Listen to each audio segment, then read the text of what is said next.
কিছু মানুষ আসে অচেনা মুখ নিয়ে, কথার জাদুতে আপন হয়ে যায়। বিশ্বাসের দেয়ালে ধীরে ধীরে আঁকে রঙিন স্বপ্ন, তারপর ঠিক সময় মতো গায়েব হয়ে যায়। তাদের মনে হয় অনুভূতি খেলনার মতো, আজ যত্ন নেবে, কাল ভেঙে ফেলবে।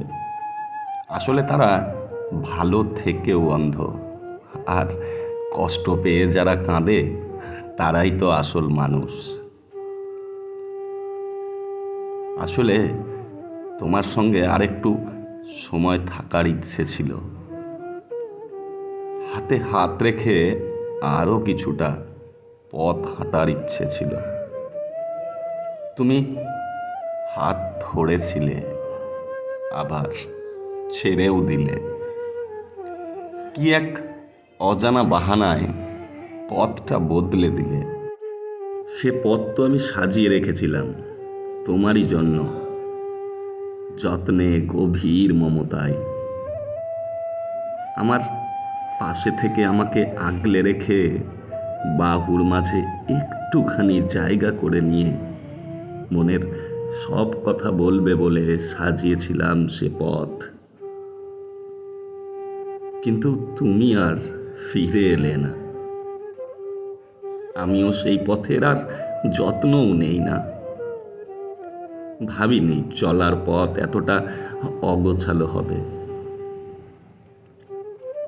যদি থেকে যেতে, তবে সেই পথ তোমার পায়ের ছোঁয়ায় সুখের তৃপ্তি খুঁজে পেত, নিঃশব্দে, নিবিড় ভালোবাসায়।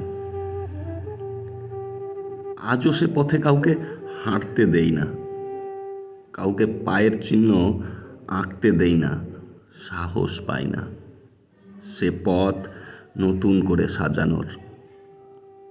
যে পথে তুমি আর হাঁটবে না, সে পথ থাকুক পরিত্যক্ত, আমার নিঃশ্বাস ফুরানোর সেই মুহূর্ত পর্যন্ত।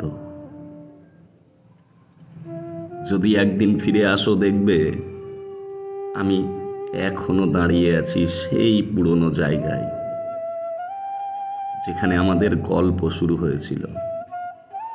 হয়তো চোখে জল থাকবে না, কিন্তু হৃদয়ের গোপন কোণে অসংখ্য অশ্রু জমা হয়ে আছে। তুমি না থাকলেও তোমার জন্য অপেক্ষার দরজা কখনো বন্ধ হয়নি। শুধু তুমি এসে দেখো, একটা হৃদয় এখনো তোমার নামে ধুকপুক করে। ভালোবাসা যদি গভীর হয়, তবে দূরত্ব কোনো দেওয়াল তুলতে পারে না। কিন্তু যদি শুধু মুহূর্তের আবেগ হয়, তবে একটুখানি নীরবতাই হয়ে ওঠে অন্তিম সমাপ্তি।